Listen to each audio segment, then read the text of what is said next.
মেহেরপুরে সড়ক দুর্ঘটনায় ছাগল ব্যবসায়ীর মৃত্যু, আহত 4। মেহেরপুর উপজেলা প্রতিনিধি স্বাধীন আহমেদের রিপোর্টে বিস্তারিত। সাথে আছি আমি রীতা শ্রাবন্তী।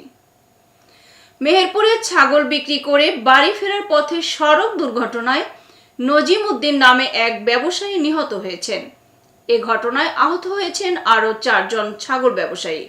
বুধবার 4 জুন দুপুর 3:30টার দিকে মেহেরপুর চুয়াডাঙ্গা আঞ্চলিক মহাসড়কের দরবেশপুর এলাকায় এই দুর্ঘটনা ঘটে।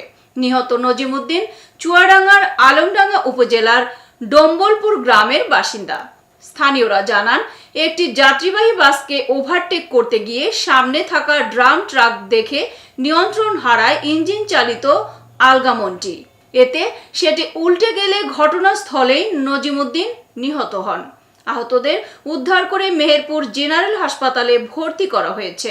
মেহেরপুর সদর থানার ভারপ্রাপ্ত কর্মকর্তা ওসি শেখ মেজবাহ উদ্দিন আহমেদ বলেন, পুলিশ ঘটনাস্থলে গিয়ে আলামত সংগ্রহ করেছে। লিখিত অভিযোগ পেলে প্রয়োজনীয় ব্যবস্থা নেওয়া হবে। এতক্ষণ সঙ্গে থাকার জন্য ধন্যবাদ।